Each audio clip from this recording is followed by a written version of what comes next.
Fellow students, welcome back. In today's lecture, we'll continue where we left off last with our blood types. We'll continue with the ABO blood group. What we want to do in this lecture is represent the information in the table in a more visual way.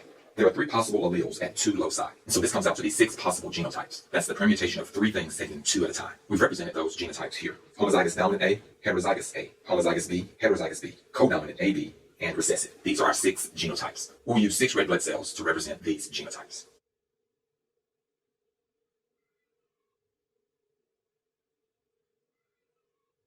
Shown here are 6 possible permutations of blood cells from the 6 possible genotypes. Here, both alleles contribute the A antigen. Here, only one of the alleles contributes an A antigen. Both of these represent the A phenotype. Here, both alleles contribute the B antigen, and here, only one of the alleles contributes the B antigen. Both of these represent the B phenotype. Here, one allele contributes the A antigen, and the other allele contributes the B antigen. These are codominant, and so this would be the AB phenotype. And lastly, neither allele contributes an antigen, and so here we would have the recessive phenotype, or the O phenotype.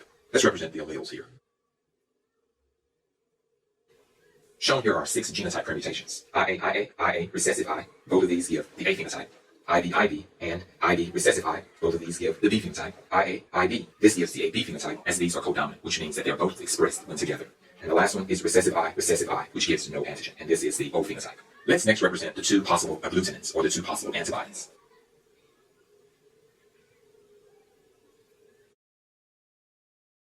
With our 6 different red blood cells and our 2 antibodies, we will now be able to represent all 4 phenotypes. Let's draw 4 tubes to represent the blood types.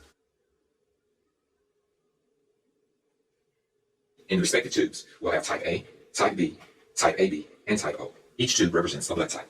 The A phenotype can result from 2 genotypes, the homozygous A genotype and the heterozygous A genotype. The B phenotype can result from 2 genotypes as well, the homozygous B genotype and the heterozygous B genotype. The AB phenotype results from the codominance of A and B, and the O phenotype results from the recessive genotype. The same information is represented in the table. For type A, we have the homozygous and the heterozygous A. For type B, we have the homozygous and the heterozygous B, both shown here. For type AB, we have the codominant genotype, shown here. And for type O, we have the recessive genotype, shown here. Antibodies are found in the plasma, which do not interact with the antigen. So for our A phenotype, we would have the anti-B antibodies, or the anti-B agglutinins. For the B phenotype, we would have the anti-A agglutinins. For our AB phenotype, since we have both antigens present, we can have neither of the antibodies. And so our AB phenotype has no antibodies. And for our O phenotype, since there are no antigens present on the red blood cell surface, we can have both antibodies.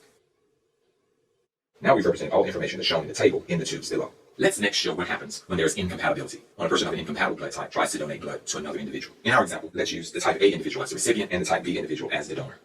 The items of interest here will be the anti-B antibodies of the A individual and the red blood cells of the donor individual. When these 2 components come together, the anti-B antibodies will bind to the B antigens of the red blood cells and cause them to stick together. The interaction of the antibodies with the red blood cells of corresponding antigens will cause the red blood cells to stick together. Here, the antibody is anti-B. The antibody is also known as an agglutinin. In this case, the isoagglutinogen is isoagglutinogen B, also known as the antigen. The sticking together of the red blood cells is also known as agglutination. And so agglutination occurs when there's incompatibility between the 2 blood types.